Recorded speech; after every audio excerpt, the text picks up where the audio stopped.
What's up, everyone? Welcome to this day in Philly sports history for December 6, 2024.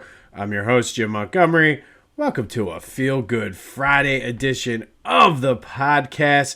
Thank you so much for all the birthday love yesterday, and this is going to be a free plug. Probably shouldn't do this, but that's okay. So if anybody out there is listening from there, hit me up. Maybe we can work something out. But George's Market in Dresher has their bakery is out of control, and we had obviously I like peanut butter a lot. Talk about Reese's Pieces being the most underrated candy of all time, but I had a peanut butter tandy cake, birthday cake, outstanding. I didn't even eat dinner. That was my dinner, was the piece of birthday cake. So if you're in the Dresher area, go check out George's, and if you like peanut butter, the peanut butter tandy cake is outstanding. All right. Be sure to follow me on social media, Jimbo_Mont at Twitter and TikTok, on Instagram at PhillyJimbo. Subscribe to the YouTube channel, Jimbo_Mont. Continue to spread the word, growing this thing. I have big plans, big ideas for 2025, so looking forward to that. I didn't mention this the other day, but we've been featured on Pattison at least once a week, so go check them out as well. We were in there on Wednesday when we were talking about the Eagles.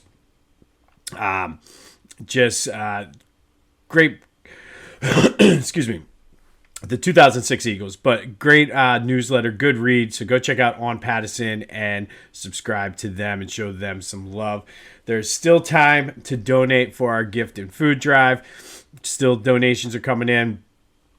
We've already donated $500 worth of Target gift cards. I have a ton of donations coming in, so I'm going to make a trip and buy some more supplies for them. We've been doing the reverse advent calendar. Again, if you're doing this with your kids, it's a great way to just kind of teach them about giving. If you are participating, today's advent calendar item of the day is toilet paper. And if you're going to donate directly to the Matty Ann Dixon Community Cupboard, just let them know that it's part of our gift and food drive as well. But today's advent calendar item of the day is toilet paper. All right, 25 days of kindness. And this one's an easy one that everybody can do. You can do this multiple times a day. Just look at someone and smile. It goes a long way in brightening up someone's day. Start a conversation. For me, it's a little bit more difficult just because I work in an online school. So I'm going to send just a few messages just saying hello to some of my teachers today. But it goes a long way in making someone's day, engage them in a conversation, and let's have a feel-good Friday. All right, so let's go into today's podcast. And let's start with a recap of yesterday's question of the day. I asked you, does Jalen Hurts need the flashy numbers to be considered a good quarterback? Everybody keeps talking about numbers and how he's a game manager, like it's a negative thing, and where would they be without Saquon? So does he need the flashy numbers to be considered a good quarterback? 68% of you said no, he does not. I tend to agree. I mean, the dude, all he does is win. Shout out to Joe from Dresher, who gave a very good in-depth analysis of it and basically said, as long as they keep winning, it does not matter. If he puts up the numbers he has been, and wins a Super Bowl, he would be considered a good quarterback. If he puts up the numbers he has been and doesn't win the Super Bowl, he'll be considered to be average, which I agree with. And I think that you can say that about 95% of the quarterbacks in the league, that without a Super Bowl, they're just considered good. But he did mention lean on Barkley, and I agree. I was talking to a couple people on Twitter yesterday as well, and they were discussing this. Some of them were Giants fans. And the fact of the matter is, Saquon is having a historic season. So why would you not lean heavily on Saquon? And I don't think that's disparaging to Jalen whatsoever, because we've seen Jalen can do it. But if you have a back who's on pace to break the NFL single-season rushing record, why would you not lean on that? So that's kind of where I am. But I did want to go a little bit more in depth with this, only because I think this is probably going to be more of an argument, or turn into more of an argument for Saquon being the MVP than anything. But I think everybody, Patrick Mahomes is having a down year. And so we're not even talking about him, but everybody kind of is talking about Josh Allen being the presumptive MVP because it's a quarterback-driven league, and he's quote-unquote having the best season. But if you dive deeper into his numbers are not much different than Jalen Hurts, believe it or not. And I did this research on my own, not stealing this from anybody. Pro Football Reference looked at the stats and numbers and everything. So Josh Allen has 2,691 passing yards. Jalen Hurts, 2,494. Josh Allen, 20 touchdowns, 5 interceptions. Jalen Hurts, 14 touchdowns, 5 interceptions. Everybody talks about the turnovers. Josh Allen, 5 fumbles. Jalen Hurts, 7. So they're pretty even there when it comes to turnovers. Completion percentage. Josh Allen is completing 64.6% of his passes. Jalen Hurts, 68.4%. Rushing touchdowns. Josh Allen has 6. Jalen Hurts has 12. Josh Allen also has a receiving touchdown that he got the other day. So if you put that all together, Josh Allen has accounted for 27 touchdowns. Jalen Hurts, 26 touchdowns. Both teams are, I think Buffalo's 10-2 as well. So, I mean, if you really look at it like that, at the numbers, it's not that they're not that far off. So, again, I think because Saquon is having such a historic season is why we're down on Jalen. And then the other argument I get is, oh, well, it's a lot of checkdowns and this and over the middle short passes. Jalen has a higher yards per attempt and yards per completion than Josh Allen as well. So I'm not saying that Jalen Hurts is better than Josh Allen. I'm not saying Jalen Hurts should be the MVP. I just wanted to point out the numbers. Everybody is so down on Jalen this year, but his numbers certainly are comparable to Josh Allen, who everybody thinks is the presumptive MVP. So like I said, if anything, that's more of an argument for Saquon being the MVP than anything. But 68% of you said Jalen doesn't need the flashy numbers. I just gave you the numbers there. His numbers, we don't look at them this year as flashy because of Saquon, but his numbers are right there in line with what Josh Allen is doing. And the numbers are the numbers. I mean, I can't, I mean, it is what it is. And sure, I mean, he threw for 118 yards the other day, but he didn't need to throw for any more than that because of how the defense dominated in Saquon. The other argument is, oh, well, look at the roster around him. Okay. I mean, how many great players did not have good players around them and didn't win? There are very few people in football. It's one of the only sports where you need a full team because it is a team effort. Look at Dan Marino is the poster child for this. All the numbers in the world, couldn't win a Super Bowl because it didn't have a good defense, didn't really have a running game, didn't have really top-notch receivers. I mean, I think he made Mark Duper and Mark Clayton better probably. It's a little bit before my time, but I mean, Dan Marino's the poster child for this. I think there's very few people that make the players around them better. I think you can look at Tom Brady as being one of them too. But you need a good roster in order to compete for a Super Bowl. And I don't know why Jalen's getting knocked for Howie Roseman being a genius when it comes to contracts and getting guys to sign and manipulating the cap and everything else. Why should Jalen get punished for that? Because Jalen is just as an important piece of this offense and this team as anybody else. So I don't think if you had Kenny Pickett in there as your quarterback this year, the Eagles would be 10-2. I don't think if you had a lot of guys that are starting on other teams, you would have the team would be 10-2. So I think a lot of it is just we're still having PTSD from last year's collapse, maybe.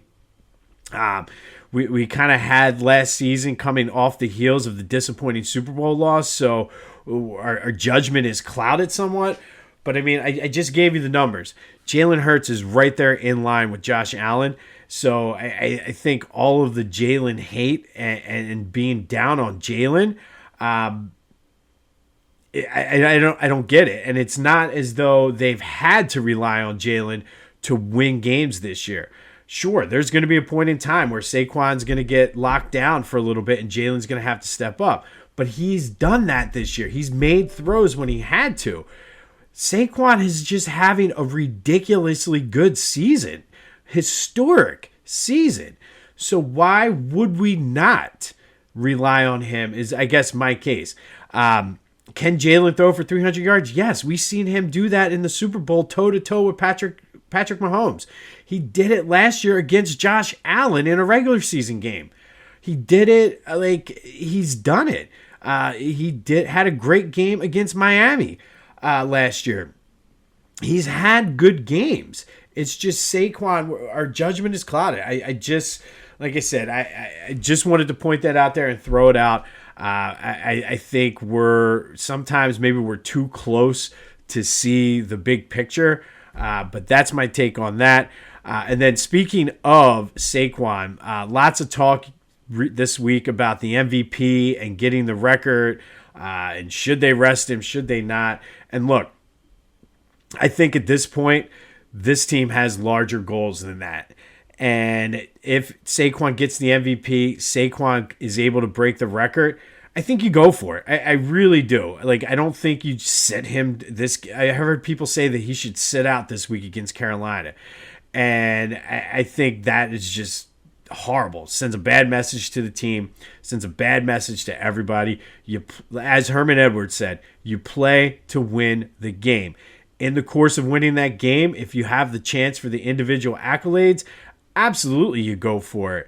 But I think, to me, it has to come in the natural progression of things. If this was a 5-11 team, or whatever, 10-2, so it'd be 5-7, I guess, and they were struggling to make the playoffs, maybe you ramp it up a little bit and get him the record.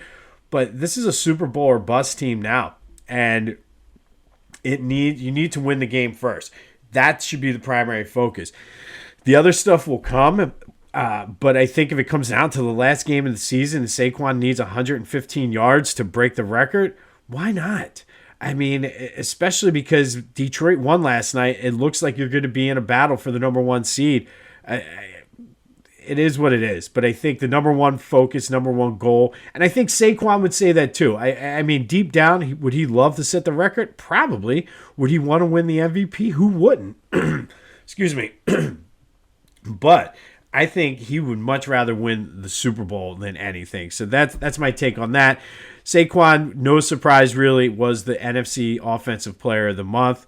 Other individual accolades, BG was named the Eagles nominee for the Walter Payton Man of the Year award. I think that would be awesome if he was able to win that. The Eagles do have 3 winners in their history: Harold Carmichael, Troy Vincent, and not Jake Long, Chris Long, the year after they won the Super Bowl. So I really do think that that's a huge honor for Brandon Graham, and that would be a great way, if this was his last year, excuse me, this would be a great way to sort of send him off. Meanwhile, Panthers game, I keep saying and I keep feeling that this is going to be a much tougher game than everybody's thinking. But they did get some good injury news. Looks like Darius Slay is on track to play. Devontae Smith is on track to play. Reed Blankenship is trending toward not playing as he's still in concussion protocol. Sidney Brown is on the injury report. He missed his second straight practice, which leaves them kind of struggling at safety somewhat, which just goes right into me thinking this is going to be a tougher game. Tristan McCollum will be, and CJ Gardner-Johnson will be the only 2 healthy safeties, it looks like, which means in an emergency, we might see Avonte Maddox. So Like I said, I'm a little bit nervous on that. But that's our Eagles coverage for today. We'll have more as we get into the weekend. But let me know more of your thoughts on Jalen. I think it's a good conversation to have. I really do think a lot of it stems from just our being too close to it. Maybe the PTSD. I don't know, but I don't see the everybody's ripping Jalen. And it goes back to what I said the other day with the new Philly versus old Philly. Got to stop looking for the negatives. Just enjoy the ride, man. Whew. But let me know your thoughts on that. Then go do some shopping at Philly Goat. They do have the Tecmo Saquon shirt, which is awesome. I'm giving Ryan and his team a little bit of a break right now as I have so many orders coming from them right now. It's crazy. But go check out phillygoat.com. Use the promo code Jim Montgomery to take 10% off of your order. Then check out my boys at the Clash and Conferences podcast. Another great NFC East episode today. As the hate for Greg and the Eagles is just ridiculous, but they just keep winning.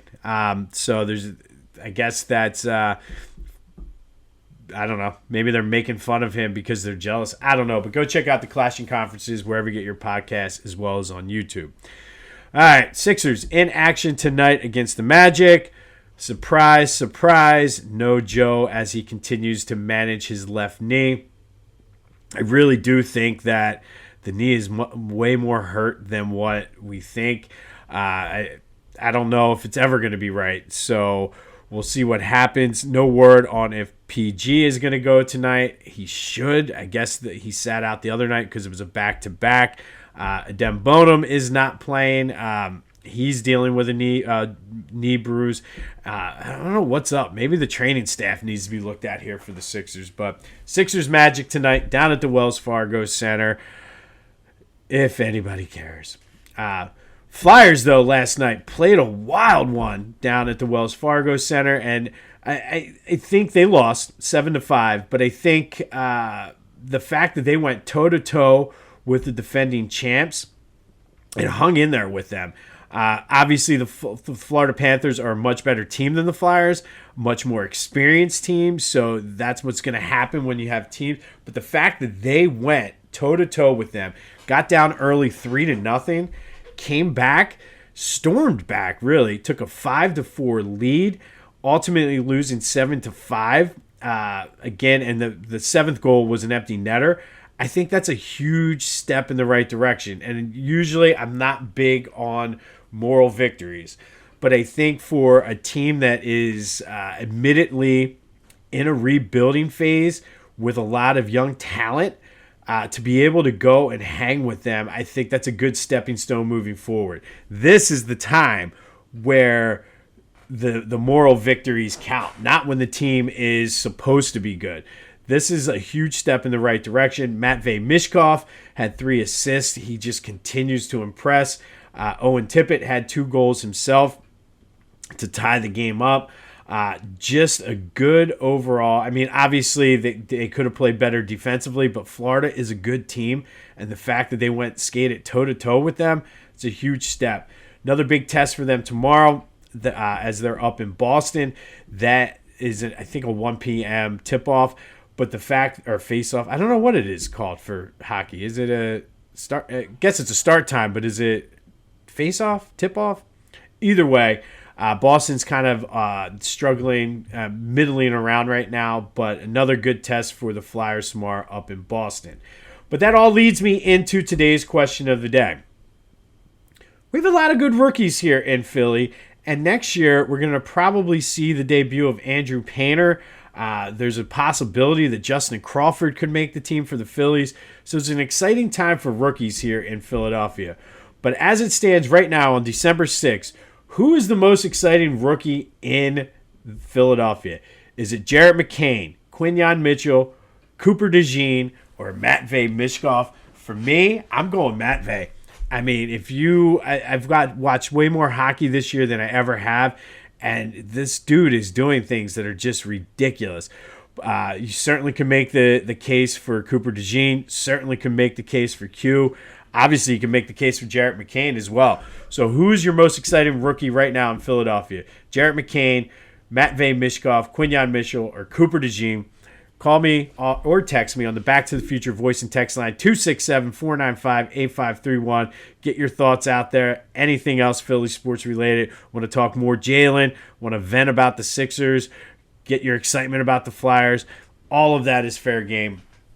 But who's the most exciting rookie right now on December 6th in Philadelphia? I'm going Matt Vey. Mishkov Mania is running wild. And not that I'm pushing for this, but I'm definitely not pushing for this. Would love to see Mishkov Mania written like Hawkamania style, orange shirt, black lettering. What you gonna do when Mishkov comes looking for you? Or an orange shirt with black lettering. What might be nice too. Just throwing it out there. If anybody at Philly Goat is listening, Mishkov Mania shirt might be. I'd probably buy that. All right, today we're going to stick with the Flyers, and we're going to go back to 1979. And on this day, 1979, 45 years ago, the Flyers had another wild one down at the Spectrum. They beat the LA Kings 9-4.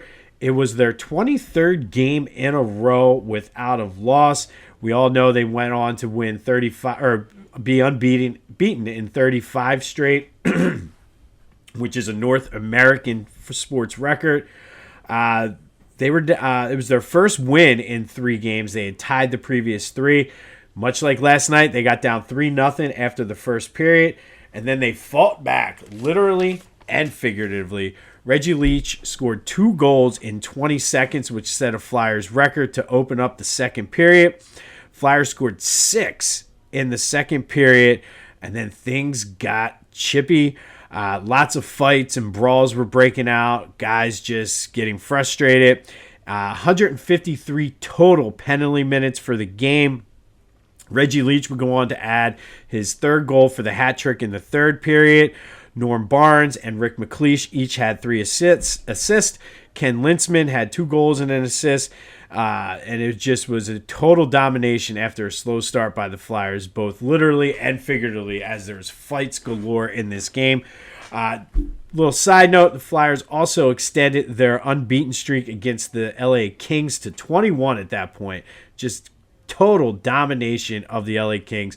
But on this day in 1979, Reggie Leach had the hat trick. Flyers overcame a 3-0 deficit with 6 goals in the second period to beat the LA Kings 9-4 down at the Spectrum. Finally today, our forgotten team in Philadelphia sports history. This one we've talked about before, but it's the Franford Yellow Jackets. They were the Philadelphia's first NFL team. They were a barnstorming team playing a lot of college and semi-pro and NFL teams up until 1924 when they were admitted into the NFL.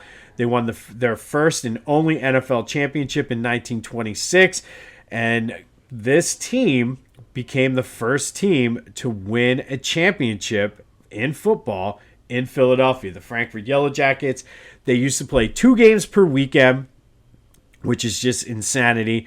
They'd play at home on Saturday and then away on Sunday due to Pennsylvania's blue laws. 8 years total in the NFL. And then, much like a lot of the teams of the time, the Depression, lack of fans, they also had a fire to their stadium up in Frankfurt and were playing down at Franklin Field, which made it tough at the time for people to get from Frankfurt all the way down to Franklin Field to watch them. So ultimately, they folded, but it did lead the way for Lud Ray and Bert Bell to purchase the rights to the franchise in Philadelphia, and we all know they folded. The Yellow Jackets folded in 1932, or I guess after 1931, they folded. But 1933, the Philadelphia Eagles were formed. So without the Frankfurt Yellow Jackets, there would be no Philadelphia Eagles. If you remember, they wore the bright yellow and blue jerseys that the Eagles wore back in 2007. Some interesting notes about the Yellow Jackets. Lou Molinette became the first Latino to ever play in the NFL. And then they won the first NFL championship in Philadelphia many, many years before the Eagles would finally win their first. But the Frankfurt Yellow Jackets are today's forgotten team in Philly sports.